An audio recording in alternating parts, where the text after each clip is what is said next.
दिल्ली के मुख्यमंत्री अरविंद केजरीवाल इस समय कथित शराब घोटाला मामले में तिहाड़ जेल में बंद हैं। इस मामले ने न केवल उनकी राजनीतिक छवि को चुनौती दी है, बल्कि उनकी मुश्किलों को भी बढ़ा दिया है। सीबीआई ने हाल ही में इस मामले में अपनी 5वीं और अंतिम चार्जशीट दाखिल की है, जिसमें सीएम केजरीवाल पर गंभीर आरोप लगाए गए हैं। सीबीआई का दावा है कि केजरीवाल शुरू से ही दिल्ली की विवादास्पद आबकारी नीति के निर्माण और उसके क्रियान्वयन में आपराधिक साजिश में शामिल थे। हालांकि आम आदमी पार्टी आप ने इन आरोपों को पूरी तरह से खारिज कर दिया है। पार्टी का कहना है कि इतने बड़े आरोपों के बावजूद सीबीआई अभी तक केजरीवाल के खिलाफ कोई ठोस सबूत या भ्रष्टाचार का एक भी रुपया साबित नहीं कर पाई है। पार्टी के अनुसार एजेंसी का यह कदम पूरी तरह से राजनीतिक साजिश का हिस्सा है। सीबीआई ने अपनी पूरक चार्जशीट में दावा किया है कि केजरीवाल के मन में शुरू से ही दिल्ली की आबकारी नीति के निजीकरण का विचार था। यह नीति बाद में भ्रष्टाचार के आरोपों के कारण रद्द कर दी गई थी।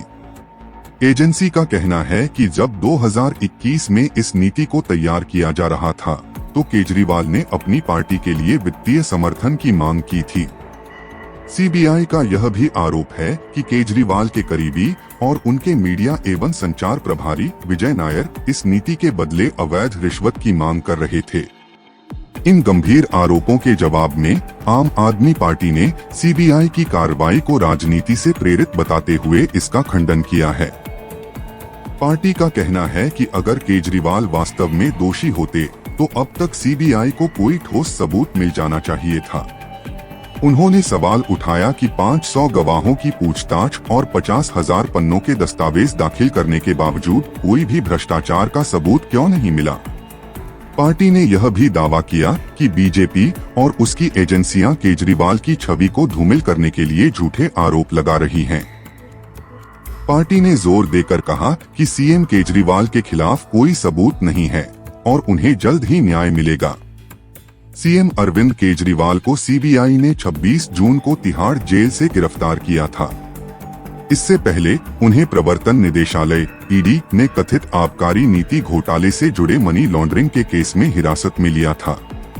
ईडी ने केजरीवाल को 9 बार समन भेजा था और अंततः उन्हें 21 मार्च को हिरासत में लिया गया।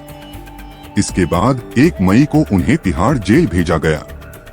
इस घोटाले में अन्य आप नेता जैसे संजय सिंह और पूर्व उप मुख्यमंत्री मनीष सिसोदिया को भी जेल जाना पड़ा।